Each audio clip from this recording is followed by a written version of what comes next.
বাংলাদেশে ওসমান হাদির এই মানে জানা যায়, অর্থাৎ তার শেষকৃত্যে যে লাখে লাখে 10 লাখের বেশি লোক হয়েছে, এটা খুবই ডেঞ্জারাস সাইন। কারণ আপনারা দেখেছেন যে হামাস বা প্যালেস্টাইন বা যে কোনো জায়গায় যে যখনই কোনো লোকজন ইসলামের শহীদ হয়, অর্থাৎ তাদের ধর্মযুদ্ধে বা জিহাদিকে শহীদ হয়, তখন বিপুল পরিমাণ লোকজন বেরিয়ে আসে।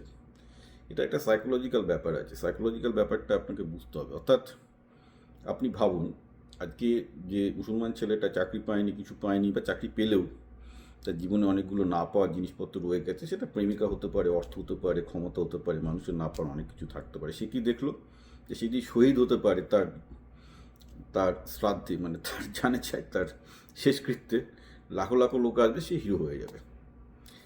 তার মানে কি, এখানে শহীদ হওয়ার কালচারটাকে, অর্থাৎ প্রাণ দেওয়ার কালচারটাকে একটা বড় করা হচ্ছে, যেটা অ্যাকচুয়ালি হামাসের মূল ফুয়েল। আজকে যে মানে ইসরায়েল যে গাজা বা প্যালেস্টাইনের সমস্যায় পড়েছে, তার মূল কারণটা ওটাই, যে ওটা মানে বেসিক্যালি মৃত্যুর কালচারটাকে গ্লোরিফাই করছে। এবং এই ওসমান হাদি বলে যে ছেলেটা, ওর পডকাস্টগুলো আর একটু ভালো করে শুনলে বুঝতে পারবেন, সে সব জায়গায় এই শহীদ হওয়ার ব্যাপারটাকে, সে কিন্তু নিজেও বলছে যে আমি শহীদ হতে চাই, আমি শহীদ হতে চাই, কারণ তার বাবা তাকে শিখিয়েছে শহীদ হওয়া ভালো জিনিস, শহীদ হওয়াটা মানে গুড কজের জন্য মারা যাওয়াটা ভালো জিনিস, রাইট? দেখুন, এগুলো সমস্যা হচ্ছে কি, এগুলো খুব বিতর্কিত ব্যাপার হয়ে যাবে। ডেফিনেটলি ভারতের বিপ্লবীরাও ভালো কাজের জন্য প্রাণ দিয়েছে, রাইট?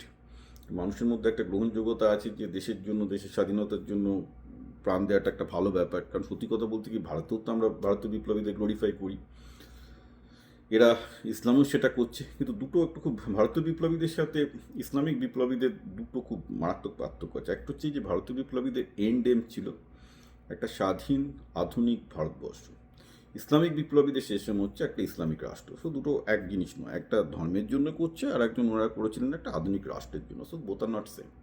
কিন্তু সমস্যা হচ্ছে এই যে কালচারটা আপনারা দেখলেন, এবং বাংলাদেশের সমস্ত টিভি থেকে, মিডিয়া থেকে ওসমান হাদির এই মৃত্যুকে এবং শহীদ হওয়াটাকে গ্লোরিফাই করছে, এটাই বাংলাদেশকে পতনের দিকে ঠেলে দেবে। কারণ এর ফলে হাজার হাজার লোক, লাখে লাখে বাংলাদেশি তরুণ আরও উৎসাহিত হবে, যেটা হামাসে হয়। দেখুন, আলটিমেটলি সবাই জানে প্রাণের কোনো মূল্য নেই, তাকে মরতে হবেই একদিন। এবার আপনি এমনভাবে মরলেন যাতে গোটা বিশ্ব আপনাকে মনে রাখলো, আপনি সেইটা চাইবেন না আপনি ভালোভাবে বেঁচে থাকতে চাইবেন? যখন দেখবেন আপনাকে ভালোভাবে বেঁচে থাকাটা কঠিন হয়ে যাচ্ছে, আপনার জীবনে কোনো প্রেম নেই, কোনো চাকরি নেই, কোনো সামনে দেখতে পাচ্ছেন, আপনি বললেন যা, বেঁচে যখন পাচ্ছি না, এমনভাবে মরি যাতে অন্তত আমার লোকজন মনে রাখে। কারণ আলটিমেটলি মরাটাই লেগাসি, বেঁচে তো আর লেগাসি তৈরি হয় না। তো এই মৃত্যু চিন্তাটা খুব মানুষের জন্য মারাত্মক। ইনফ্যাক্ট কুরুক্ষেত্রের যুদ্ধ হয়েছিল মৃত্যু চিন্তার জন্য। দুর্যোধন বলছেন যে আমি শান্তি চাই না, আমি এই জন্য শান্তি চাই না, আমি যুদ্ধে ভীমকে হারাতে চাই। আমি এই জন্য যুদ্ধে ভীমকে হারাতে চাই যে আমার আগেও পৃথিবীতে হাজার হাজার রাজা গজা মহারাজা এসছে, মারাও গেছে, জন্মেছে, মারাও গেছে, আমার পরেও আরও হাজার হাজার রাজা গজা মহারাজ আসবে, জন্মে পড়েছে। রাজা রাজা হয়ে কী লাভ, রাজা হয়ে কী লাভ, এটা দুর্যোধন বলছে। আমি যদি আর কি গদা যুদ্ধে ভীমকে হারাতে পারি, তবে আমার একটা লেগাসি তৈরি হবে যে আমি পৃথিবীর সর্বকালের সেরা মল্লযোদ্ধা, মানে গদাযোদ্ধা। লেগাসির ব্যাপারটা যখন মানুষের মনের মধ্যে চলে আসে না, আর এক্স্যাক্টলি একই জিনিসটা করানো হয় হচ্ছে এই শহীদ কালচার। এর এই জন্যে কাতার বা কাতারে বলুন, দুবাইয়ে বলুন, মানে এমিরেটসে বলুন, সৌদি আরবে বলুন, এখন যদি তারা কোনো মুসলমান শহীদের ইয়েতে মিছিল করেছে, তো প্রত্যেকটা লোক জেলে তো যাবেই, আর যারা মিছিলের অর্গানাইজেশন তাদেরকে মেরে দেওয়া হবে। কারণ এই দেশগুলো বুঝে গেছে যে ইসলামের এই যে নাহিলিজম, যেটা এই মৃত্যুর কালচারটা তৈরি করেছে, এটা খুব ডেঞ্জারাস ইসলামের জন্য।